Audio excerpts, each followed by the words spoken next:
Hello everybody and welcome back to the Japanese inspired picnic bench series. In the last video we didn't quite get round to gluing the frames together, so we're going to tackle that in today's video. Let's get going.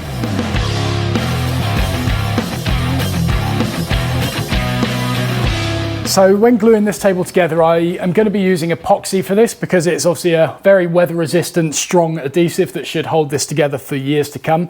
Got a few small things to do before lathering it in the stuff though. I need to sand these internal edges before assembly because getting in there with sandpaper afterwards is going to be very troublesome. I need to create some blocks that sit on the outside of this upright component in order to push in line with the bottom of the foot, and ideally I need to make some sort of spacer to fill out this gap in order to hold this tenon at the correct angle. So I'm going to start by filling out these areas first. That simply involves machining a piece of timber to the correct thickness to fit in there, and then using the rigid orthographic drawing to get the spacing correct and also the angle of that tenon. No, it's 90 degrees, so I don't need to worry about that. Happy days.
Right, so dry fit is complete. This is a very unconventional glue up because I've actually had to clamp it to the bench itself.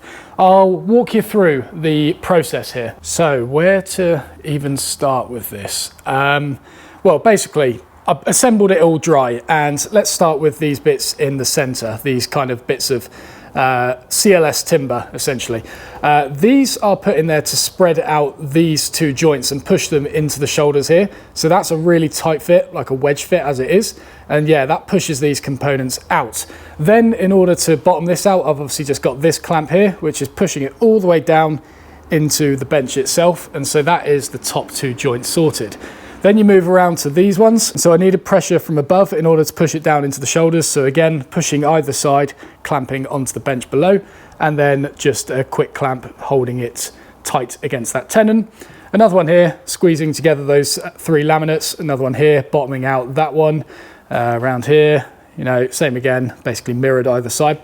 Then I've got this one, which runs across the entire width of it, and that is pushing the tenon here into that little spacer that I just cut on the bandsaw and the sander. And I just need one more down here, which is what I'm going to need that angled block for in order to stick onto here, and that will push it into the shoulder here and push it into the shoulder here. And again, we've got a nice little block in the middle here, which will mean that will also put pressure here to close up that gap and also close up that gap. So just got to make some blocks and then we're sorted.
I might need you on standby while I do this.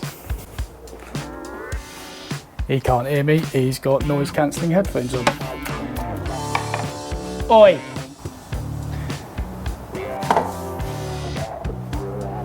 Oi! Oi! Hello. Hello. How loud did you say that? Quite loudly, that was the 3rd time. I might need you on standby while I do this. Right, so before loading this up with epoxy, I'm going to tape this area so that I don't glue the bench to the bench.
Right, so I've got it all glued up. Unfortunately, I can't do the second frame at the same time because I've had to pull this really close to the edge of this workbench in order to keep it upright while clamping, and I don't actually have enough clamps to do the second one either, so I'm going to leave this for the time being. I've got a little bit of time at the end of the day. It's like 4 o'clock at this point, got another hour, so I'm going to focus that time on beginning to machine up the top. So I believe at the start of the project I did map out which ones here I wanted to use for the top, but I've since forgotten. So let's get them laid out, have a look what we got, and go from there. All right, so the width of the top slats are 150 millimeters, and the width of these are 150 millimeters. Bum. Okay, I'm gonna have to make the top a little bit thinner. Okay, and then originally I planned for the top to be 25 millimeters thick, but then you might recall earlier on in the series when I actually machined that, it's not too flexible, but it could be a little bit more rigid in an ideal world. So I'm actually going to increase that to 30 millimeters, which means I can resaw these 70 millimeter sections right down the middle and have enough to machine 2 30 millimeter thick tops out of, or 2 30 millimeter thick slats. And then the actual seats themselves, those were originally going to be 20 millimeters, and I'm actually going to increase those to 25, which is what these are. 24, give or take. And these will be supported underneath from a kind of support that's up on end, because it kind of doesn't make a lot of sense, the seats being thinner, because that's the part that's going to have more weight on it by the user's bum.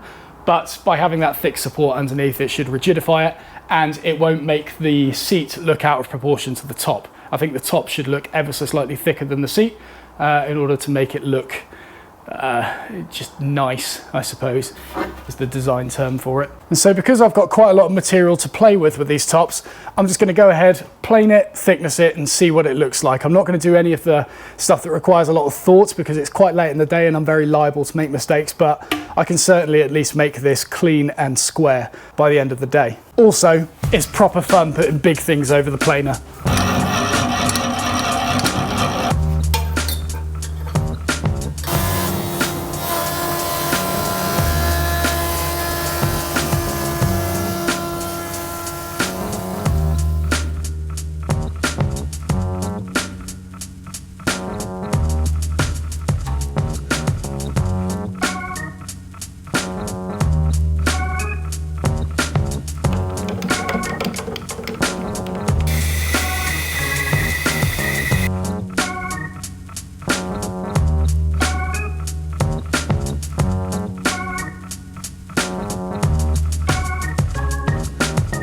Right, so the top's all machined up to 30 millimeters thickness, and I've got a little bit of leftover epoxy that I've dyed black, and it is almost at the stage of hardening. I'm going to use this to quickly fill some voids, and then we're going to finish the episode there.